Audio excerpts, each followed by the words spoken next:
quisiera, en la presentación de esta mesa, lanzar algunas ideas que nos recuerden lo que he dicho. Y con un solo eslogan creo que es clarísimo. No habrá ciudadanía democrática si no hay un nuevo estado de ciudadanía mediática. Y la ciudadanía mediática pasa porque los ciudadanos, cada ciudadano, no solo ejerza sus derechos, sino que ayude a que los demás los ejerzan. Cada institución no solamente ejerza su derecho, sino que ayude a que los demás los ejerzan. Y ese es el marco de la ciudadanía activa en el que se sitúa la alfabetización mediática. De alguna manera, somos todos los que participamos en este público cerrado, porque solamente se ha invitado a investigadores o a representantes de instituciones y a un número muy reducido de personas. Somos de alguna manera misioneros de la alfabetización mediática, porque la alfabetización mediática se presenta como una misión global.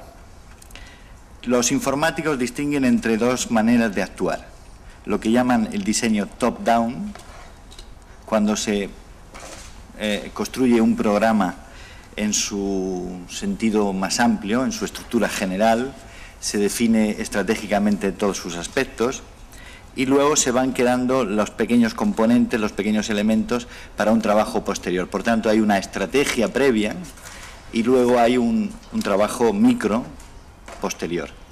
Hay otra forma de construir que llaman bottom-up, yendo desde los detalles, desde los pequeños instrumentos, sumando todos ellos hasta que al final queda un dibujo general, queda un elemento estructurado. Bueno, en alfabetización mediática seguramente se están combinando ambas iniciativas.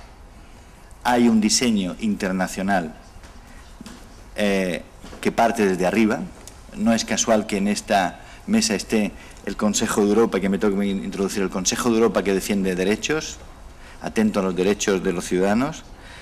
La UNESCO, atenta a las cuestiones culturales y educativas, globalmente.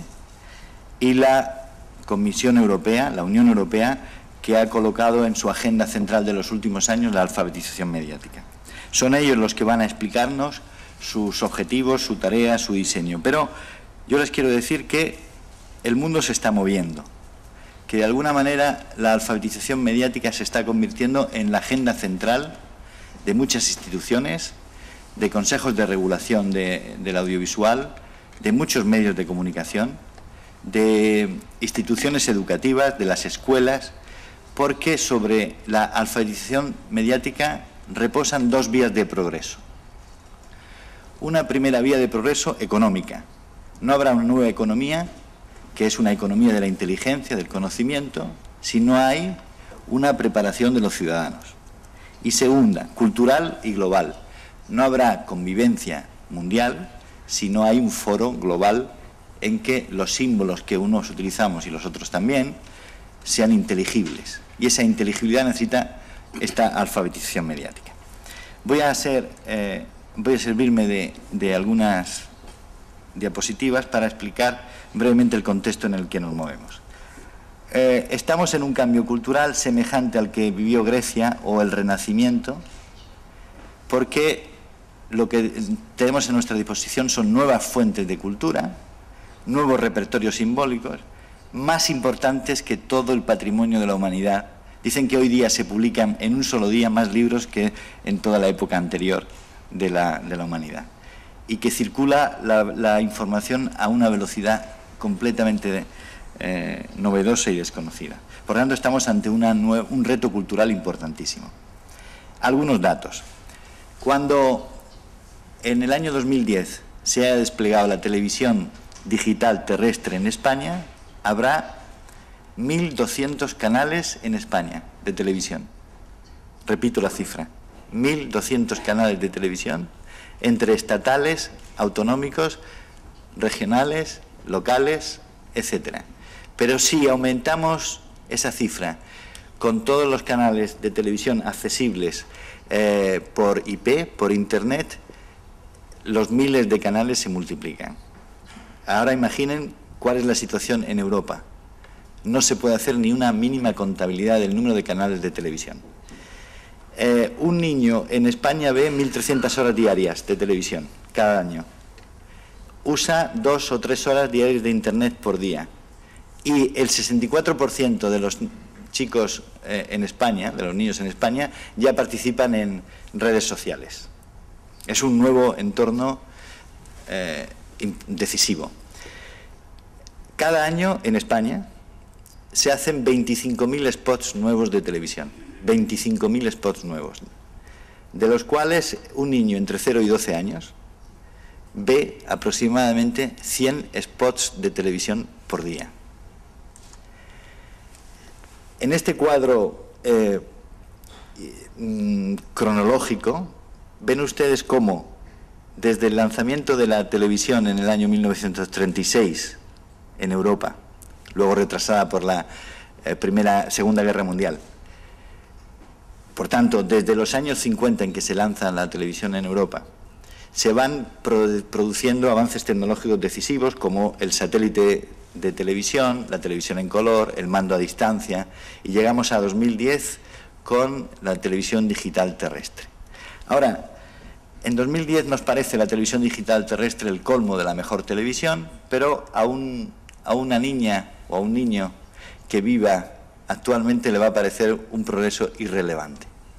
¿Por qué le va a parecer un progreso irrelevante? Porque la mayoría de nuestros niños, en casi toda Europa, pasan más tiempo con Internet que con la televisión y consumen más productos audiovisuales con Internet que a través de la televisión convencional. Y son niños que tienen actividades transversales basadas en el nuevo ciberespacio que he intentado marcar aquí con sus hitos más decisivos. Pues imagínense ustedes que estamos ya en la época post-Google, por decirlo de alguna manera, pero que se comercia, se aprende, se almacena el saber, se discute y se ve televisión y se ve audiovisual a través de la red. Esto nos coloca en un nuevo entorno, lejos del paradigma de la difusión, del broadcasting, paradigma en el que nos hemos movido durante muchos años, desde los años 50 hasta ahora, y estamos en un paradigma novedoso caracterizado por la transformación radical de los lenguajes y de los usos. Espero que en la diapositiva se vea claramente que no estamos ante un discurso lineal, sino hipertextual, que se trata sobre todo de interacción y no de recepción. Por tanto, los viejos eslóganes de negociación crítica, recepción crítica, comprensión crítica de los mensajes no bastan. Es necesario dotar a los ciudadanos de la experiencia, de la creatividad, de la intervención, porque lo importante ya no son solo los contenidos, sino la experiencia vital que se vive con esos contenidos. Lo importante no es el estándar de homogeneización de los discursos que promueven los medios, sino la personalización, a veces la fragmentación radical de esos discursos que pueden incluso poner en peligro la esfera pública global, porque estamos entrando en un mundo que ya no es centralizado, al viejo estilo, sino en red. Y desde ahora en adelante los medios de comunicación no serán transportadores de productos, sino de servicios interactivos. Estamos en un mundo absolutamente nuevo en este contexto.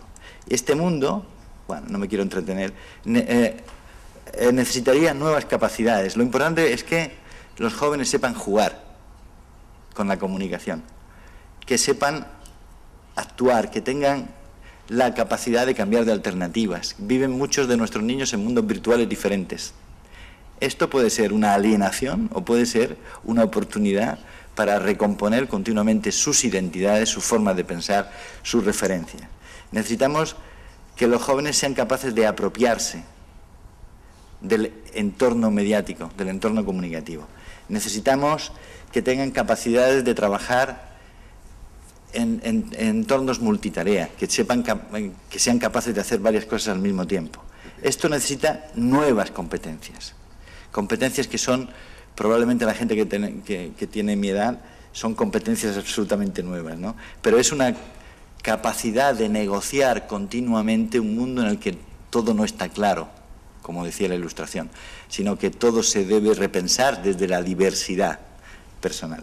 Por tanto, estas nuevas capacidades han puesto sobre la mesa la cuestión de la alfabetización mediática como un tema importante.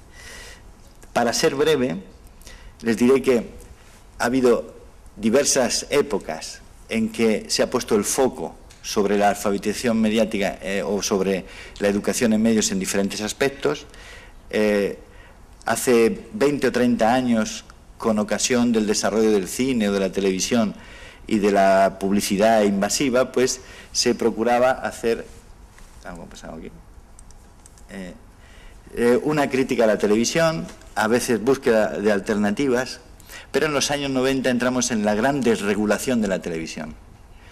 Esa desregulación que venía acompañada de la privatización, de la puesta en discusión de los monopolios televisivos y en algunos países de una cierta búsqueda de un marco regulador. En países como el nuestro, donde más bien ha sido la anarquía la que ha dominado el sistema audiovisual, la confusión es mucho mayor y eso todavía continuará siendo importante ante la multiplicación y saturación de canales.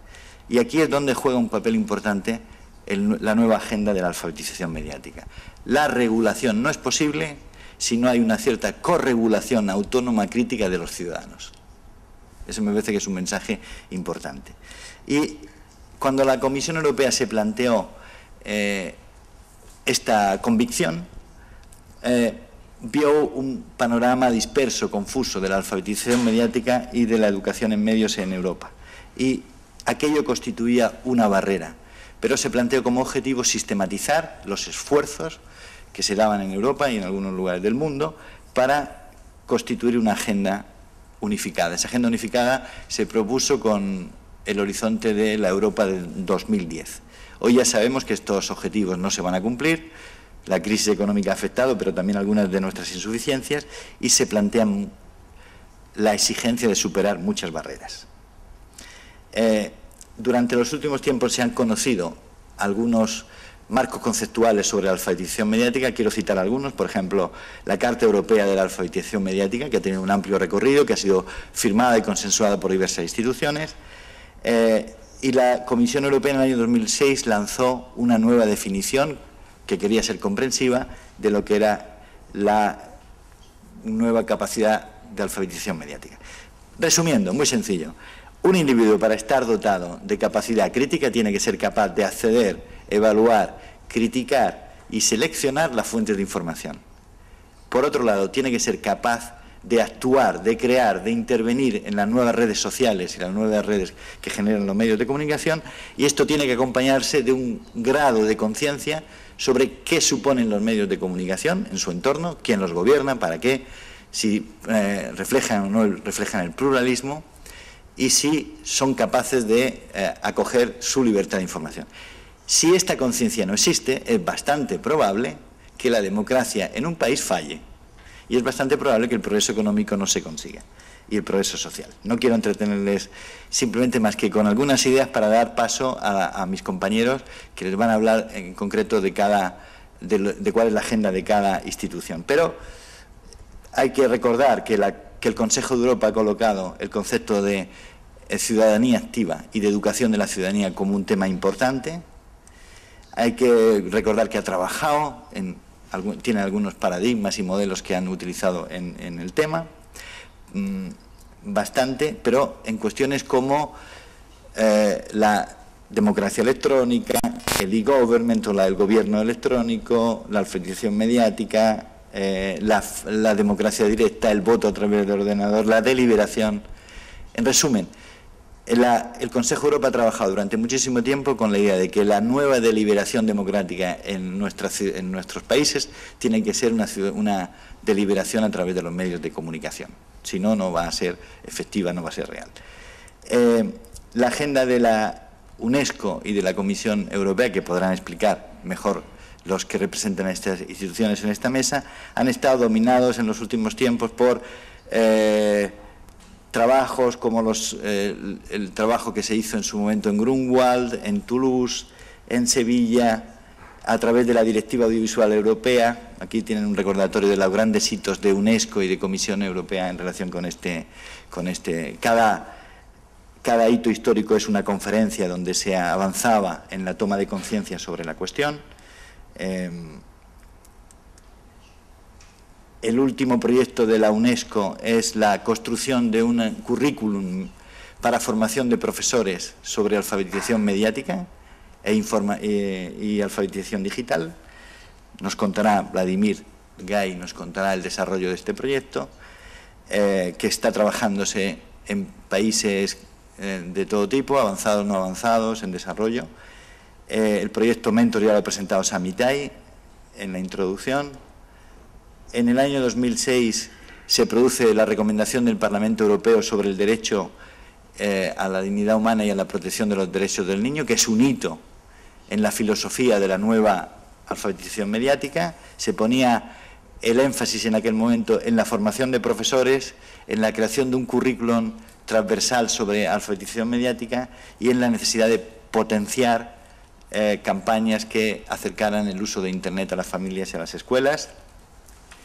En el año 2007 hay otra recomendación de la Comisión Europea sobre el entorno digital, y allá se pone el énfasis en la necesidad de que la selección de los ciudadanos como consumidores esté soportada por una esfera mediática transparente, que se adopta también la idea de que es necesario potenciar el trabajo audiovisual y la creatividad, el trabajo en red,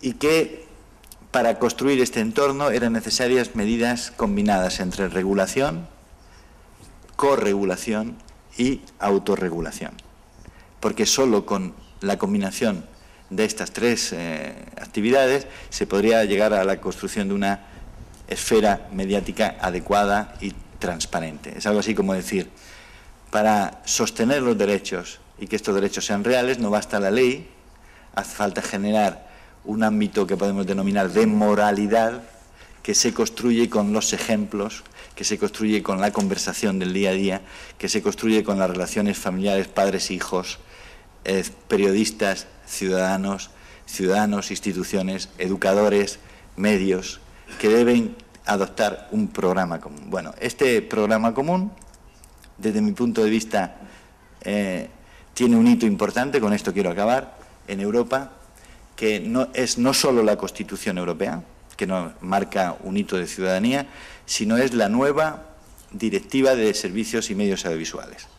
Como seguramente va a explicar mejor que yo Matteo Sacchetti, Europa coloca en el centro de la regulación del sistema audiovisual la obligación de los Estados de promover la alfabetización mediática de sus ciudadanos. Es como si el eje de atención pasara no solo desde la regulación del sistema mediático, sino a centrarse en el usuario, en el ciudadano, que por primera vez en la historia tiene la misión de no ser solo un punto de llegada del mensaje, sino tiene la obligación de crear lo que Pisani ha llamado esa alquimia de las multitudes, que genera un nuevo discurso, que genera un nuevo entorno de participación.